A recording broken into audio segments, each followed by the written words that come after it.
Est-ce que tu peux nous raconter, sur toutes ces années, ce que t'a apporté le sport personnellement? Beaucoup de choses.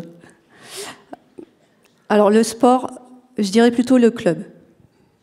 La section judo, c'est comme ma deuxième famille.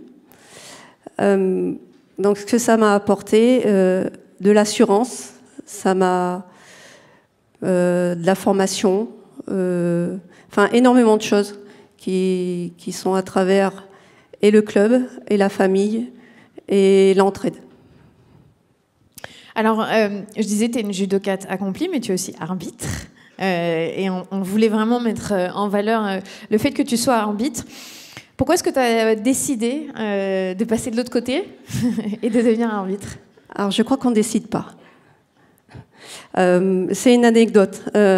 J'étais minot, enfin benjamine, et à une compétition, j'ai perdu un combat, et pour moi, c'était à cause de l'arbitre. Et je me rappelle, je suis sortie du tapis, je suis allée voir papa qui est aussi au club, qui est arbitre, et qui est, voilà. Et je lui ai dit, papa, je vais devenir arbitre pour virer cet arbitre. C'est l'anecdote. Et le club en est très formateur de jeunes arbitres au niveau de la section judo. Du coup, c'était très facile d'intégrer cette formation. Et petit à petit, c'est devenu une passion. Donc en minime, il y a des coupes du jeune arbitre, cadet, et puis on monte les échelons. Après, on devient arbitre départemental, régional, interrégional.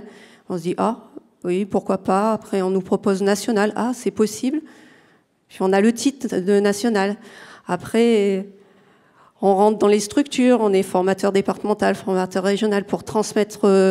parce que arbitre, c'est comme une vocation. C'est vraiment... Et après, on vous dit, tu vas passer arbitre continental, donc c'est de la grande Europe jusqu'en Russie. Ah bon, c'est possible. Et puis, vous voyez, on passe l'examen, on l'a. Et du coup, le fait d'avoir cette posture d'être arbitre continental, au niveau de transmettre ses valeurs, voilà, c'est une vocation. C'est assez dur d'expliquer pourquoi. C'est une vocation, mais c'est une vocation qui prend du temps. Beaucoup de temps en dehors de ta vie à toi. Comment est-ce que tu gères le fait d'être... C'est beaucoup de sacrifices. Oui, alors c'est vrai que de monter les échelons ne se fait pas tout seul. C'est en moyenne 3 week-ends sur 4 à arbitrer. C'est vrai que la vie de famille, il faut que le partenaire soit complètement derrière nous. Mais il y a le club, voilà, l'arbitrage, c'est aussi une famille. Et le fait de former, le fait de développer, alors le mot est peut-être un peu fort, mais développer aussi nos arbitres pour qu'ils arrivent jusqu'à arbitres nationaux, c'est aussi ça permet de se développer soi-même. Ce côté-là, j'ai beaucoup appris sur l'être humain. Donc pas de regret de sacrifier? Ah, aucun regret, c'est que du bonheur, et j'encourage tous les sportifs qui font encore du sport, parce que quand on est arbitre, on doit connaître parfaitement la règle, et ça aide beaucoup. Enfin, moi, ça m'a aidé en tant que compétitrice de connaître bien la règle et de gagner des combats grâce à l'arbitrage que j'aurais pu perdre, je pense, si je connaissais pas bien les règles d'arbitrage. Et ceux qui, on peut pas être compétiteur toute sa vie, au niveau physique. Après, aller vers l'arbitrage permet de rester dans l'activité.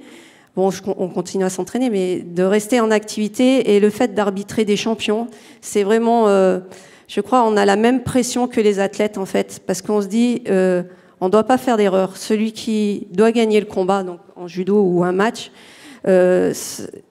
on doit l'aider à le gagner, mais ce doit pas être l'arbitre qui doit faire la différence, ce sont bien les athlètes qui font la différence.